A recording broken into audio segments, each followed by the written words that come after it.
Bonjour à toutes et à tous, bienvenue dans le podcast Craft et Blabla. Craft et Blabla est un podcast qui mélange DIY et papotage. Nous sommes Alice et Hortense, copines et passionnées de loisirs créatifs. Ici, deux thématiques récurrentes, la création et le lifestyle. 2 fois par mois, nous partageons nos inspirations, envies créatives, mais aussi nos coups de cœur. Faites chauffer la bouilloire, sortez votre ouvrage et entrez dans notre atelier pour ce moment de partage. Salut Alice. Salut Hortense, comment tu vas ? Écoute, ça va bien. Ouais, on se retrouve pour la rentrée, ça y est déjà. Ce mot, même après des années sans être allée à l'école, me fait toujours frissonner. J'avoue, ça fait toujours penser un petit peu à la fin de l'été. Après, moi, j'étais quand même toujours contente de retrouver mes copines. Oui, retrouver les copines, et moi, encore, il n'y a pas longtemps, je suis allée à Super U, et il y avait les fournitures scolaires. Mais oui. Et tu sais, l'odeur, quand tu passes dans le rayon des trousses et des cartables, l'odeur des trucs neufs, là. Ouais. Et t'as toujours cette petite vibe de « Oh, il me faut un agenda. Ah non, c'est vrai, je m'en sers plus. » En tant que grande organisatrice, j'adorais acheter mes fournitures scolaires rayées. Ça, c'est bon. La gomme, je l'ai. Le crayon HB, c'est bon. Et puis rentrer à la maison, tout enlever des emballages, tout bien mettre dans ta petite trousse et ton nouveau cartable. Ça, c'était chouette. D'ailleurs, en parlant d'organisation, super transition, n'est-ce pas ? Non, mais écoute, on a les transitions qu'on a. Hein. Ouais, la rentrée. Donc, pour moi, rentrée, c'est synonyme de s'organiser. Peut-être repartir d'un bon pied.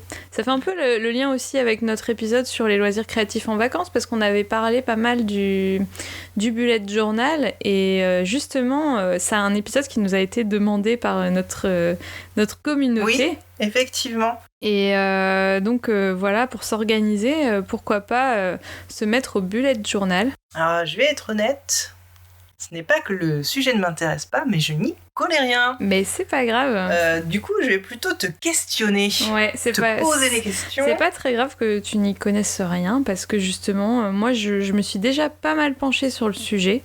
Donc ça va un peu ça va te permettre d'en apprendre plus, et puis moi je vais pouvoir un peu vous aider à connaître cette discipline. Je suis pas experte non plus, j'en fais pas tout le temps, toute l'année, mais j'aime beaucoup parce que justement je suis assez...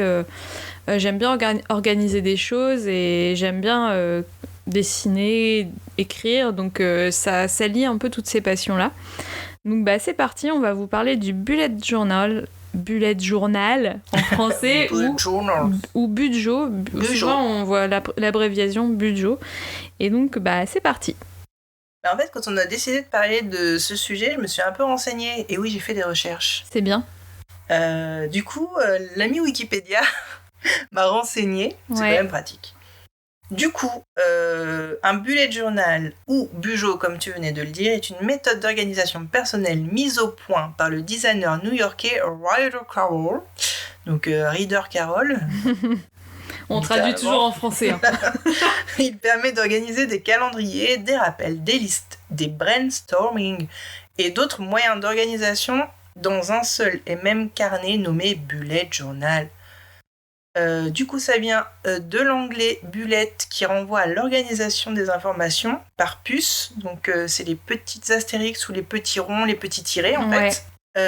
Mais aussi au carnet marqué de points plutôt que de lignes, parce que ça, c'est un élément important dans les bullet journal, qui sont généralement utilisés par les adeptes de cette méthode. Donc, c'est apparu, je ne sais pas si c'est apparu en 2013, on peut dire apparu environ en 2013. Ouais, début des années 2010, quoi. Ouais. Il est devenu très populaire, notamment grâce aux réseaux sociaux, parce que c'est très graphique et visuel. C'est ça. Ouais, pour moi, c'est vraiment un outil, en fait, le bullet journal, et ça permet d'organiser sa vie quotidienne. C'est vraiment développé, en effet, depuis quelques années grâce à Instagram, Pinterest et aussi sur YouTube. Vous pouvez vous en servir à la fois pour votre vie pro et vie perso. Enfin, moi, c'est ce que je fais parce que j'essaye... ça me permet d'organiser un peu les deux, justement, ma vie perso par rapport à ma vie pro. Et l'idée de cet outil, c'est que c'est 100% personnalisable. On part vraiment d'une page blanche, enfin en l'occurrence d'une page avec juste les petits points qui sont marqués justement tous les centimètres. Donc le carnet, vous avez les carnets classiques page blanche, et ben là c'est pareil, sauf que à la place d'avoir d'une page blanche ou des lignes, c'est vraiment des tout petits points. Et en fait ça vous permet de quasiment pas utiliser de règles en fait. Ah oui. Vous pouvez faire... Tu peux créer un quadrillage, ou c'est un peu comme une feuille Excel que tu peux moduler comme tu veux. En fait. Ouais, c'est ça. En fait, les points, ça permet de faire des jolies choses droites sans forcément avoir besoin de règles ou déjà de pouvoir écrire droit, en fait. Et c'est plus joli. C'est moins... ça fait moins linéaire, enfin moins... Ouais. Ok. Et donc, ce qui est aussi intéressant pour décrire le bullet journal, c'est de parler de son organisation codifiée par son créateur. En fait, il y a tout un ensemble de codes pour créer un bullet journal, notamment la page sommaire. C'est donc la page, pas la page de couverture, donc quand vous ouvrez, c'est la page suivante. Et donc dans cette page sommaire, vous allez ajouter en fait tous les numéros de page et les sujets de page que vous allez faire. Parce que le bullet journal, vous allez le numéroter page par page. À chaque fois que vous allez finir une page, vous allez écrire le petit numéro en bas de la page que vous allez ensuite pouvoir reporter sur le sommaire. Et en fait, ça va vous dire, par exemple, si vous avez une liste de tout ce que vous voulez faire, par exemple... une liste de tous les loisirs créatifs que vous voulez faire dans l'année, vous allez dire, bah ça c'est page 7, vous allez le reporter sur votre sommaire, mes loisirs créatifs, page 7. Comme un sommaire de bouquin en fait. Et du coup, comment tu fais si tu dépasses ? Tu vois, ta première page, t'as numéroté toutes tes pages, t'as plus de pages. Et du coup, comment tu fais pour rajouter si t'as plus de place ? L'idée, c'est que tu fais au fur et à mesure, tu crées pas ton sommaire avant, tu crées, par exemple, tu laisses 2-3 pages de sommaire. Pour anticiper les pages. Ouais, c'est ça. Donc voilà, après, c'est pas grave si c'est pas parfait. Si jamais t'as plus de place, tu peux faire le sommaire à la fin, par exemple. Tu colles une feuille en bas que tu plies, comme ça fait... Mais je pense que bon, vous pouvez mettre 2 doubles pages, quoi, pour être bien sur votre sommaire. Après, tout le monde le fait pas forcément, tu vois. Mais si vous voulez retrouver une information facilement, c'est vachement bien de le faire. Donc il y a ça qui est super important dans l'organisation du bullet journal, donc voilà, mettre les numéros de page si vous voulez retourner plus tard. Et aussi une page qui s'appelle les clés. Les clés, c'est tous les symboles qu'on va utiliser et qui vont avoir différentes significations. Donc tu parlais des puces, donc c'est les petits ronds noirs comme on peut avoir quand on fait une liste. Ça peut être un tiret aussi. On va avoir la croix qui va être une tâche qui est annulée. Vous allez barrer en fait la petite puce. Vous pouvez avoir aussi la flèche, donc ça c'est une tâche reportée. Et donc toutes ces codifications, si vous voulez vous en souvenir, vous pouvez vous faire une page avant ou après le sommaire, une page de vos clés. Donc vous allez expliquer, ça peut être aussi des couleurs que vous allez utiliser, genre vert, ça va être tout ce qui se rapporte à la santé, rose, tout ce qui rapporte à vos loisirs. Tout ça, vous allez pouvoir le codifier et le mettre dans cette page des clés. Waouh. Voilà, donc ça c'est aussi quelque chose qui revient de façon assez récurrente dans le bullet journal. Voilà, je crois que j'ai parlé à peu près de toutes les grosses codifications du bullet. Ok, c'est assez clair. Après, c'est vrai que moi je suis pas... J'ai tout dans mon agenda, dans mon téléphone, parce que je trouve ça simple, parce qu'en plus il te rappelle, il te dit « Hé, t'as rendez-vous chez le médecin aujourd'hui ?» Donc c'est vrai que je trouve ça pratique, même si je suis quelqu'un de créatif et que je trouve ça très très beau. C'est pas, j'en aurais pas l'usage, ou alors je le commencerai puis je arrêterai au bout de quelques jours. C'est pas le but. Mais clair. Du coup, je me dis concrètement, qu'est-ce que toi tu vas mettre dans ton bugeot, ou qu'est-ce qu'on peut mettre dans un bugeot Alors on peut mettre... en fait, ce qui est bien, comme je disais, que c'est vraiment 100% personnalisable. Donc concrètement, qu'est-ce qu'on peut mettre dedans ? Alors ça peut être des to-do list, aussi bien pro que perso. Par exemple, moi ça c'est un truc que j'utilise tous les jours, les to-do list. Je mets mes petites puces et par exemple ça commence par rendez-vous kiné à 9h. Après, faire un travail pour tel client. À midi, lancer une machine. Voilà, vraiment quelque chose qui peut... Soit vous avez une to-do list perso et une to-do list pro, soit quelque chose qui mêle les deux en fonction de comment vous vous organisez. Vous pouvez avoir souvent ce que les gens, dans leur bullet journal, ce qui est montré sur Instagram et Pinterest, c'est un calendrier de l'année. Vous commencez votre bullet par un calendrier de l'année, un calendrier ensuite au mois, ensuite à la semaine, et puis après votre to-do list. Voilà, ça rétrécit en fait. Ouais. Ça se focus de plus en plus sur le jour. Des semainiers. Des checklists aussi, de livres à lire, de films à voir, de loisirs créatifs à faire. Des tableaux de suivi, ça c'est vraiment très populaire pour les bullet journal, ce qu'on appelle les trackers. Je sais pas si t'as déjà vu. Si, j'ai déjà vu souvent des blogueuses qui touchent un peu au graphisme, elles proposent à télécharger gratuitement des trackers.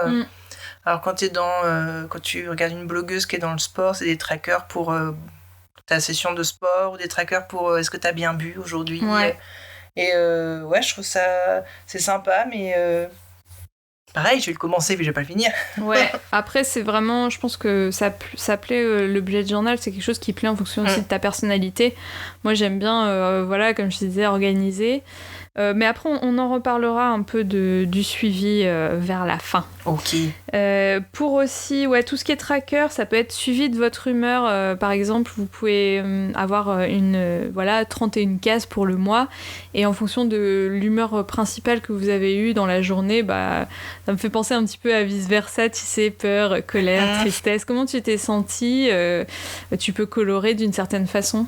Du coup, ça va te permettre de faire le bilan du mois et te dire... j'ai vraiment été malheureuse ce mois-ci. Ouais, c'est ça. Où j'ai été super heureuse. Et du coup, tu peux dire quand est-ce que je suis heureuse, quand est-ce que je suis malheureuse. Ouais. Tu peux adapter ta vie à ça. Moi je trouve que tu peux Qu'est-ce qu'il faut changer dans ma vie ? En tenir des conclusions. Après, tu peux faire aussi des trackers pour suivre les tâches ménagères. Depuis quand j'ai pas changé les draps, depuis quand j'ai pas fait les vitres. Ça pourrait peut-être m'aider. Ouais, moi je sais que ça m'aidait pas mal. Ou pour le sport, combien de fois j'ai fait du sport dans la semaine je sais pas, la santé, les allergies, voilà. Enfin, moi, je m'en sers parce que je suis assez allergique à tout. Pollen, acariens, etc. Enfin, bref. Ça peut être... Vous pouvez aussi mettre dedans des notes. Donc, pour ça, c'est intéressant d'avoir le sommaire, justement, pour retrouver des notes en particulier. Vous pouvez avoir une page de souvenirs des meilleurs moments du mois. Ça peut être sous forme de dessin. C'est pas forcément... Ah oui, ce que j'ai pas dit, mais ce qui est important, c'est que le bullet journal, c'est pas forcément que de l'écriture, ça peut être... vous pouvez mêler dessin et écriture. C'est ça, c'est assez sympa. Parce que ça permet de rendre la chose visuelle aussi. Ouais, très visuel et très ludique. Vous pouvez faire des listes de moments de gratitude, ça se fait pas mal aussi, ça allie un peu l'organisation au bien-être. C'est de faire des listes des 3 moments de gratitude de la journée, par exemple. Beaucoup de... Enfin, je suis quelques blogueuses qui font ça sur Instagram, qui proposent de dire... qui mettent par exemple mes trois petites joies de la journée et qui proposent de partager également. Et ça vous fait peut-être vous sentir bien. Des fois, quand vous avez une journée pourrie, vous dites « Ah ouais, ça quand même, c'était bien dans la journée. » Ce matin, j'ai mangé du Nutella sur mes tartines, c'était cool. Ouais, voilà. Même si après, il n'y a plus et tout, vous êtes quand même content. Vous pouvez aussi avoir une liste de vos objectifs, de vos rêves, de vos buts, une page avec tous les anniversaires aussi, les fêtes pour mémo, pour vous en souvenir. Voilà, globalement, ça vous fait déjà pas mal de choses. Donc, comme je disais, l'intérêt, c'est que si vous aimez dessiner, c'est vraiment de personnaliser vos pages avec des jolies typographies. Et les petits dessins, c'est ce qu'on appelle des doodles. Doodle, j'aime bien ce mot. C'est vraiment un mot qui est sympa à dire. Doodle, il est doux et réconfortant. Ouais, il est doodle. Et donc, c'est des petits dessins au trait. Ça peut être des petits animaux, des feuilles, des objets. Ça peut être vraiment plein de choses. On pourra vous en mettre éventuellement sur le compte Insta, en story, à voir. Et vous pouvez aussi ajouter de la couleur. Voilà, il y a vraiment pas d'interdiction. Ça peut être soit au feutre, soit au crayon de couleur. Voilà. Cool. Alors du coup, je suppose qu'il faut être bon en dessin. Alors, pas forcément. Parce que lorsque j'ai fait mes recherches, Ouais. j'ai vu que souvent, sur les comptes Instagram qui font que ça, ils montrent que leur page de bullet journal. Donc il y a des gens qui sont vraiment très forts en dessin, qui font vraiment de très jolies choses, avec des belles illustrations. J'ai aussi vu des gens qui utilisent des stickers, des tampons encreurs, fantaisie, des autocollants. Et j'ai vu aussi des choses plus simples avec juste des formes géométriques, des traits, des carrés, des ronds. Ça permet de faire un ensemble harmonieux, mais ça reste un peu plat parfois. En fait, ce qui est pour moi, faut pas forcément être bon en dessin parce que ça dépend de la façon dont tu l'utilises. Si t'es plus dans le but, parce que pour moi, le bullet journal, il y a 2 buts principaux, c'est s'organiser et l'autre, c'est être créatif. Ok. Et si t'aimes, ça dépend si tu utilises plus pour le côté organisationnel, peut-être que tu vas plutôt écrire. Si c'est plus pour la créativité, tu vas t'éclater à faire une super belle page, même pour ta to-do list et tout. Mais après, tu peux aussi allier les deux. Enfin, il y a vraiment pas de règles. Et ce qui est bien avec les doodles, c'est que c'est pareil, t'as pas mal de tutos sur Internet où tu peux apprendre à juste dessiner un petit truc, un petit renard, tu sais, en vraiment quelques secondes, quoi. Et ça peut t'aider. Pareil, il y a des tutos aussi pour faire des belles typos. Enfin, ouais. Pour moi, t'as pas forcément besoin d'être très bon en dessin parce que déjà, t'es pas obligé de faire du dessin dans le bullet journal. Après, si t'aimes ça, ça peut être un super avantage, en effet. Donc voilà, c'est assez libre. Et puis, on peut apprendre au fur et à mesure. Du coup, tu peux te dire que tu fais un bullet journal et que tu sais pas dessiner et pas avoir honte d'utiliser des stickers ou Exactement, des tampons. les tampons, les stickers, ça peut vachement bien compléter, tout simplement. Du coup, je t'écoute dire tout ça et je me dis c'est vraiment pour les maniaques de l'organisation. Ouais. Ouais, ça peut paraître un peu maniaco-maniaque, mais après, t'es pas obligé de faire tout ce que j'ai dit. Oui. Comme c'est personnalisable, c'est vrai qu'au début, quand on commence, on se dit « Ah, je vais faire ci, je vais faire ça, je vais faire plein de pages ». Mais en fait, moi, plus ça vient et plus j'utilise pour des choses assez simples, tu vois, comme les to-do list. Parce que du coup, je me dis, tu notes tout dans... Ça devient limite un journal de bord, un journal intime. Tu peux gérer ton compte, tes courses, faire le ménage. Ouais, faire des comptes rendus pour le boulot. Ok. Tu peux vraiment faire... comment dire ? Tu peux vraiment mettre en place des bonnes habitudes, mais pour moi, c'est pas restrictif. En fait, faut pas non plus... c'est un peu comme on dit tout le temps, faut pas se mettre la pression pour avoir un bullet journal magnifique ou... c'est pas grave, des fois, si tu t'arrêtes, enfin, voilà. Comme d'habitude, tout n'est pas grave. Rien n'est grave, pardon. Ok. Donc, du coup... Ouais, si t'es pas hyper régulière, c'est pas très très grave. C'est sûr que ça peut paraître impressionnant, mais faut pas se mettre la pression. Souvent aussi, au début, on a des ratés, tu vois. Enfin, un peu comme les loisirs créatifs, comme on a parlé la dernière fois. C'est vrai. Enfin, tu sais, genre, tu t'arraches des pages, quoi. Ah, mais ça, tu vois, c'est un truc que je suis pas capable de faire. Ouais, moi, ça m'est déjà arrivé. De lâcher prise sur ça. Après, une astuce, c'est de peut-être, si t'as une page que t'aimes pas, tu sais, t'imprimes un coloriage et tu le colles au-dessus. Oh. Comme ça, Bon, ça annule un petit peu. La technique de Sio. Mais bon, c'est sûr que après ça plaira plus aux Monica qu'aux Rachel. Oui. Alors peut-être que j'ai une âme de Rachel. Sans la coupe de cheveux parfaite. Mais en vrai, moi, je suis plus une Rachel qu'une Monica, hein, parce que tu verrais chez moi, c'est le bordel. Mais j'aime bien quand même organiser des choses et du coup, je pense que c'est pour ça que ça me plaît. Hey! Oh, I'm so glad you're home. I thought tonight we could finally organize these photos. Oh, thank God! Finally! Okay, I've broken them down into categories, okay? Yeah. We got holidays, birthdays, candids, and then what I've done is I've cross-referenced them by subject, right? So if you're looking up, let's say, birthdays and dogs, you get photo 152. See? Oh, it's me and Lapoo. Wow, I miss that dog. But you can also find him under dog and dead. Great, thanks. Okay. All right, hand me that other box of photos. That's the very last one. Okay.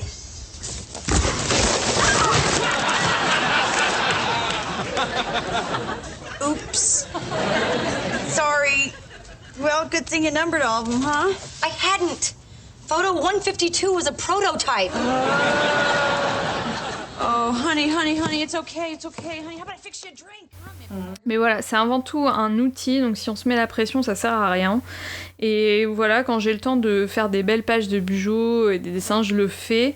Mais sinon, au quotidien, c'est plus des to-do list. Et donc, pour ça, mon conseil, c'est pas forcément... tu sais, des fois, tu prends ton bullet, tu commences et tu dis, bon, alors là, je passe une page, je vais faire ça.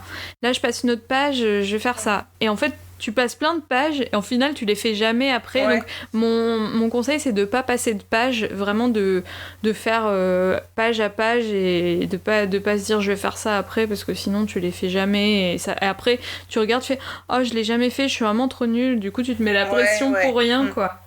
Alors que c'est là pour t'aider. Ouais. Mais je remarque que ça peut être un outil intéressant pour quelqu'un qui a un but, alors que ce soit dans le travail ou par exemple quelqu'un qui veut perdre du poids, se mettre au sport, il peut dédier un bullet journal à ça. Ouais. Et parce qu'avec les trackers, ça peut être intéressant pour noter le sport, l'hydratation. Ouais, ça me fait vraiment plutôt penser à un journal de bord en fait. Ouais, exactement, ça peut être totalement un journal de bord. Ouais, tu peux te trouver une motivation pour quelque chose et tout noter dedans. Exactement.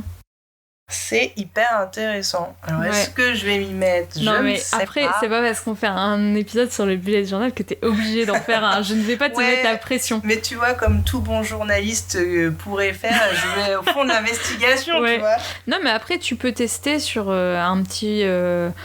te dire, je fais juste ma to-do list, je me fais un tracker pour voir si je le respecte, mais sans te dire, je vais faire plein de choses. Voilà, tu te donnes 1 ou 2 thèmes de pages et ça suffit, quoi, pour commencer. Du coup, un bullet journal, il est viable que sur 1 an, ou s'il est assez gros, tu peux le faire durer longtemps.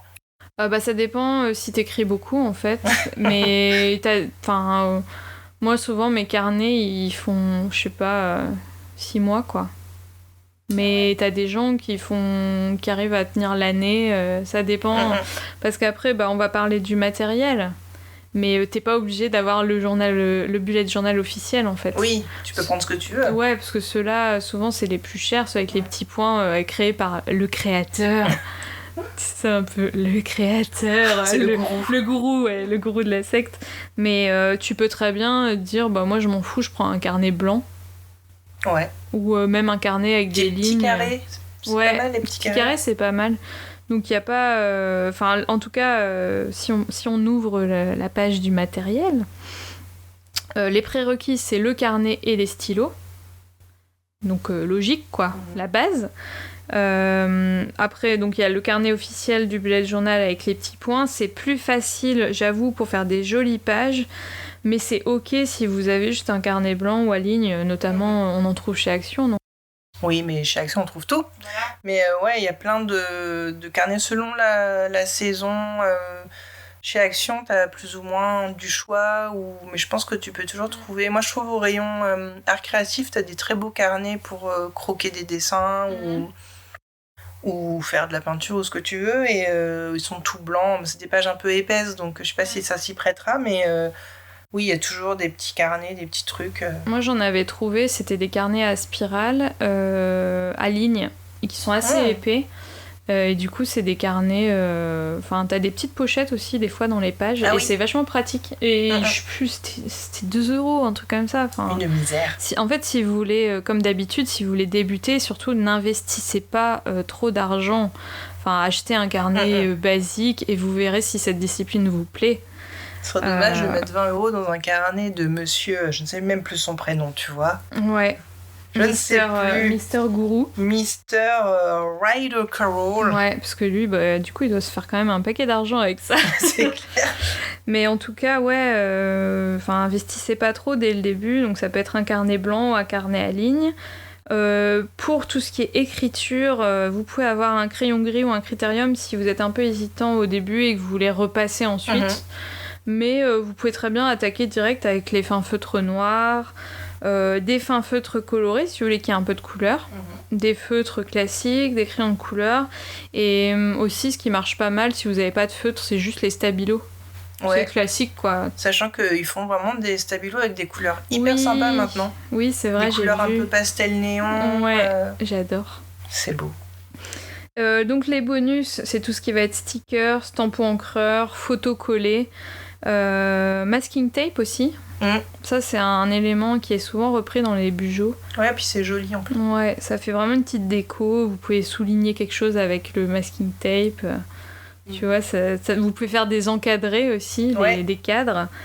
Vous pouvez aussi coller des petites enveloppes pour mettre des choses, je sais pas, des tickets de cinéma pour vous garder un petit souvenir. Ça peut être super sympa. Et puis un autre matos qui peut être bien mais qui est pas obligatoire, c'est tout ce qui est règles de traçage. Tu sais qu'on utilise aussi pour le scrapbooking. Oui, d'accord. Avec des cercles, des rectangles. Moi j'utilise pas mal. Même des fois il y en a avec des lettres, c'est ça. Des chiffres. Et ça, je trouve que ça anime aussi pas mal le carnet, quoi. Ça rend toujours sympa. C'est l'aide pour les personnes qui n'écrivent pas bien et qui peuvent, du coup, hashtag gauchère, quoi. Je suis pas gauchère, j'écris pas bien. C'est naturel. C'est naturel chez moi. Non, mais moi, je suis gauchère, du coup, j'ai toujours mal écrit, quoi. Enfin, du fait que quand t'écris un peu comme ça, avec la main recroquevillée, tu vois pas trop ce que t'écris. Ou alors t'effaces ce que tu viens d'écrire. Ouais. Tu fais baver ton écriture. Donc moi, ma technique depuis le lycée, c'est d'écrire en majuscule. Ah oui, à l'américaine. Ouais.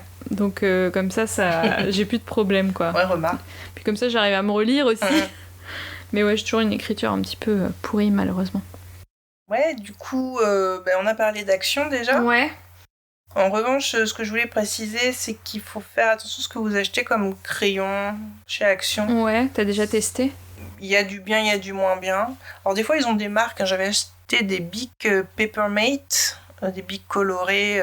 C'est la marque Papermate, donc ils sont très bien. Et des fois, il y a des stylos ou des feutres qui sont moyens. Alors sur ton lot de 10 feutres, tu vas en avoir 2-3 qui vont soit être un peu secs ou... Ça peut être bien pour débuter, tu vois. Carrément. Mais par exemple, si vous voulez un bon stylo bic noir... ou plutôt un stylo feutre, tu vois, un stylo de qualité, faut voir, faut tester en fait chez Action. Après, c'est peu cher, donc c'est vrai que si c'est pas terrible, vous le finissez puis vous en achetez un autre d'une meilleure marque. Ouais, c'est ça. Notamment chez Rougier et Play, vous avez du choix, quoi. Là, vous êtes sûr que vous avez un stylo bien, et puis je pense que, chez Action, si vous dites que c'est pourri, que vous ramenez, que vous avez le ticket, je pense qu'ils vont vous le reprendre. Et encore, j'imagine, j'ai déjà vu des gens ramener tout n'importe quoi chez Action. Mais chez Rougier et Play, vous avez le conseil. Et si vraiment c'est tout pourri, ils vont vous le changer, je pense. Ouais, je pense. J'ai découvert le site YesStyle. Bon, c'est un site coréen qui ressemble un petit peu à Wish, mais en moins pire. Donc, ils vendent des vêtements, mais en revanche, c'est vrai qu'ils ont un onglet maison et ils ont de la papeterie incroyable. Je connais pas du tout. Ah ouais, mais c'est... Et du coup, c'est en anglais, les textes ou en France ? Tu peux l'avoir en français ? Ça se traduit en français. Ouais. Donc il y a des vêtements vraiment style coréen. C'est tout un style un peu... univers. C'est un peu Pinterest dans le sens où tout est parfait, beau, impeccable. Ils vont pas au-delà de la taille M dans les vêtements, par exemple. Et du coup, ils ont de la papeterie. Et ils ont un onglet maison avec... ils ont même de la vaisselle, ils ont plein de choses. Et ils ont de la papeterie avec des petits stylos, avec des très beaux stylos, plein de petits tampons encreurs, des jolis carnets. Alors, à voir la qualité, parce que... Est-ce que ça vient pas d'AliExpress ? Je ne sais pas. Mais c'est vrai que le prix, c'est raisonnable, mais je pense qu'on peut trouver moins cher ailleurs. C'est vrai que si vous aimez vraiment cette esthétique-là, un petit peu kawaii, très jolie, très pastel, il y a des très jolies choses. Après, le diable, AliExpress. AliExpress, c'est le mal. Mais je pense que vraiment, pour trouver à très bas prix des petits tampons encreurs, des petits... Des stylos sûrement, mais voilà, faut voir la qualité de l'écriture, parce que si ça bave et que c'est dégueulasse, ça sert à rien. Donc regardez sur AliExpress. Pareil, ils ont de tout, hein, des carnets. Je pense que si vous tapez Bougeot, vous allez avoir plein de choses. Et après, pour les plus grosses bourses, on va dire, tout ce qui est Cultura, Fnac, Agora aussi. Agora, que j'aime beaucoup, il n'y en a pas beaucoup. Je connais pas du tout. C'est comme la Cultura. Ouais. Ils ont des choses, vraiment des beaux stylos. Mais c'est dans la région ou... Et moi, j'en avais un à La Roche-sur-Yon, Vendée représente. Et je sais pas s'il n'y en avait pas un à Cholet. Et alors je pense que c'est connu, Agora. Ouais. Et ils ont des livres en fait, c'est comme Cultura, la Fnac. D'accord. Et ils ont toujours un petit coin papeterie. Je connais pas du tout, mais ça mériterait que j'aille faire un tour. Peut-être que ça n'existe plus. C'était dans mon jeune âge. Mais là, c'est vraiment tout ce qui est Fnac, Cultura, c'est du très beau matériel comme Rougier et Play. Plus cher, mais voilà, je pense que déjà vous avez le conseil. Si tu veux un stylo par exemple qui bave pas quand tu surlignes par-dessus, la personne elle va te conseiller et ce sera top. Après, tu sais, j'avais fait un réel sur le compte Instagram de Craft et Blabla. En fait, on avait acheté des feutres chez Sostren Graines. Ouais, on n'a pas pensé à et souvent, il y a des trucs pas trop chers là-bas. Donc, nous, il y en a un à Nantes, mais il y en a un dans les grandes villes de France, je crois. Il y en a un à Rennes. Ouais. Je pense que ça existe à Paris. Il y en a un à Lille, je crois. Oui, il me semble que oui. Donc, et du coup, même chez Emma, il y a pas mal de papeterie. Il y a de la papeterie. Et d'ailleurs, ils ont des bougeots avec des petits points. Maintenant que j'y pense, ils en ont. Donc, vous pouvez vous fournir là-bas. Donc, Rougier et Play, on en a déjà parlé. Moi, je voulais aussi vous recommander un site de papeterie anglaise qui s'appelle Paper Chase. Et il y a vraiment beaucoup de choses, pour le coup, dans un style très anglais, avec des fleurs. Mais la papeterie anglaise est jolie. Ah, c'est magnifique. Ils sont très doués pour ça, au même titre que tout ce qui est vitrine. Aussi, autant en France, on a pas trop. Les vitrines sont vraiment épurées. Alors qu'en Angleterre, mais il y a un tel travail à Londres, si vous avez l'occasion d'y retourner. D'y aller, franchement, aller voir les vitrines de Harrods, Selfridges, c'est un peu comme ce qu'on a nous à Noël à Galeries Lafayette. Exactement. Mais il n'y a que les Galeries Lafayette qui le font, quoi. Alors que eux, c'est dans énormément de magasins, même les petites boutiques. Ouais, c'est ça. Et donc la papeterie anglaise, franchement, moi je trouve toujours des choses merveilleuses. Et donc il y a des stylos, il y a des masking tape, il y a des carnets. Enfin, franchement, n'hésitez pas à aller sur le site. Ils livrent en France sans forcément que ce soit beaucoup plus cher. Bon, maintenant avec le Brexit, ça a peut-être changé. Oui. Mais allez voir, allez fouiller. Forcément, c'est plus cher que AliExpress, etc. Mais il y a des choses qui se démarquent bien. Et je voulais aussi parler de quelques papeteries indépendantes parce que ça me tient énormément à cœur. Donc à Nantes, on a plusieurs papeteries qui sont les petits papiers notamment, où il y a pas mal de choses aussi, des cartes postales, des affiches. Ils ont des très jolis carnets, agendas. C'est place Félix Fournier. Et une papeterie qui a ouvert il n'y a pas très longtemps, c'est le Typographe, place de la Monnaie. Je voulais y aller la dernière fois, mais comme par hasard, c'était entre midi et 2 et c'était fermé. Mais c'était mon coiffeur qui m'en avait parlé. Et il avait acheté des super belles cartes postales, des petits carnets là-bas. C'est très chic. Franchement, ça m'a. J'ai juste vu la vitrine et j'avais vraiment envie d'y rentrer. Donc j'ai une petite frustration. Mais j'irai la prochaine fois que je repasse, quoi. Voilà, donc après, même si vous n'êtes pas à Nantes, il y a toujours des petites papeteries indépendantes. Il y a toujours dans toutes les centres-villes tu vois, à La Roche-sur-Yon, c'était Agora, par exemple, et il y a toujours une belle papeterie. Et après, j'en ai pas trop parlé, mais tout ce qui est fin feutre noir, chez Rougier et Play, en général, tu sais, ils ont des petits assortiments de plusieurs mines. Il y a tout petite mine, 0,01, ensuite ça augmente jusqu'à avoir une grosse mine, et parfois même, il y a le feutre, tu sais, un peu, un peu pinceau, là. Un peu biseauté. Ouais, ou tu sais, ça fait comme mine de pinceau en fait. Enfin, pas une mine, mais c'est vraiment feutre, mais tu peux passer d'une finesse jusqu'à une épaisseur, et c'est super bien pour faire des lettres typographiques. Oui, de la calligraphie. Voilà, exactement. Donc souvent, ils ont des petits assortiments comme ça. N'hésitez pas à comparer les marques. Voilà, pour tout ce qui est matériel. Ensuite, je sais pas si tu avais d'autres questions par rapport à cette discipline. Non, je pense que j'ai un peu fait le tour. Après, peut-être que cet épisode pourra avoir une seconde partie si vous avez des questions. Ouais. N'hésitez pas, et puis on essaiera de mettre des choses aussi sur Instagram. On peut rajouter que, comme toujours, faites avec ce que vous avez à la maison. Ouais, achetez pas forcément des stylos. Mais ça, justement, on va en parler dans les recos, mais souvent, les personnes qui font du bullet journal, elles vous le disent, achetez pas les super beaux feutres dès le début, notamment tout ce qui est feutre Tria. Je sais pas si tu connais, c'est des feutres à l'alcool. À l'alcool, ouais, qui coûtent très très cher. Achetez pas ça dès le début, hein. Ça coûte la peau des fesses, et franchement, vous avez pas besoin de ça pour faire un beau bullet journal, quoi. Et puis comme d'habitude, vous mettez pas la pression, on teste, on rate, c'est pas grave. Super. Alors du coup, admettons, j'ai envie de me lancer. Ouais. Qui je vais aller regarder pour m'inspirer? Alors mon premier coup de cœur, c'est My Boho Berry. Donc elle a le hashtag Boberry Tribe sur Instagram. En ce moment, je crois qu'elle publie beaucoup moins qu'avant, mais moi, ce que j'aimais bien, c'est que tu pouvais vraiment... Elle mettait la caméra au-dessus de son bullet journal, et elle faisait vraiment son pas à pas, planifier tout son mois. Donc ça, c'est hyper sympa. Vous pouvez le faire en même temps, et puis vous pouvez un peu faire comme elle, faire des mises en... Enfin, s'inspirer de ses mises en page, quoi. Sur Pinterest aussi, vous pouvez taper bullet journal, vous allez avoir oui, comme d'habitude, énormément d'idées. Sur Instagram aussi. Ensuite, il y a toujours le blog The Bright Side. Sur Instagram aussi, elle fait des petites vidéos.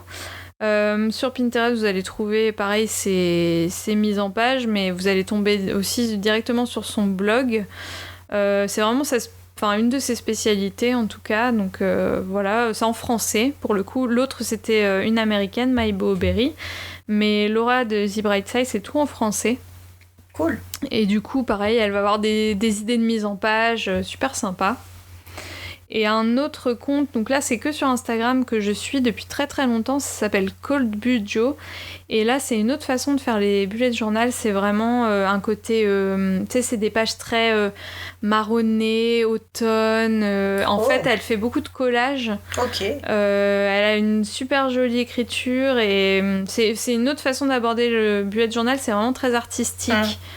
Du coup, elle imprime pas mal de photos, elle met des masking tape, elle met des bouts de journaux. Ouais, c'est plus chargé, quoi. Ouais, c'est plus chargé, c'est plus artistique. Elle fait quand même des to-do list, mais c'est très joli, donc je vous mettrai tout ça dans les notes de l'émission.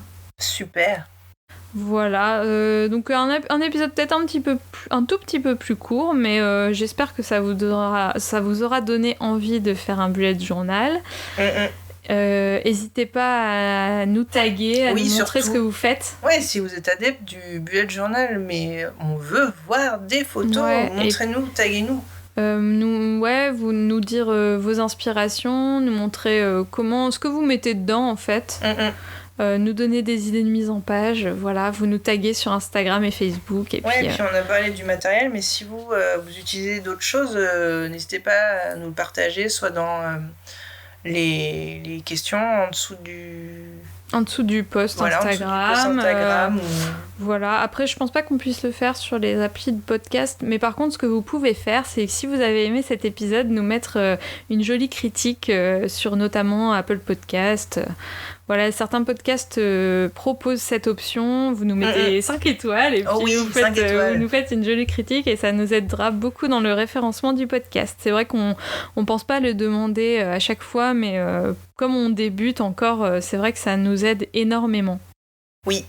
Merci d'avance. Voilà. Mais c'était bien sympa. Ouais, t'as appris des choses du coup. Ben ouais, est-ce que je vais me lancer? Je ne sais pas. Peut-être, ce qui serait sympa, c'est qu'on fasse peut-être une vidéo live ou un truc comme ça, une IGTV pour peut-être te faire te montrer comment on fait. Ouais, pourquoi pas. Bon, dites-nous si ça vous intéresse de voir ça. De voir Hortense en train de se torturer l'esprit pour faire un bonjour. Oh, ça pourrait être sympa. Voilà, bah merci beaucoup Merci Hortense. à toi. Et puis bah on vous dit à bientôt. À la prochaine. Salut. Merci d'avoir écouté ce podcast. Vous pouvez d'ores et déjà nous retrouver sur les différentes plateformes de podcast, mais aussi sur Facebook et Instagram, @craft et blabla. Les liens sont à retrouver dans les notes de l'émission. À très vite.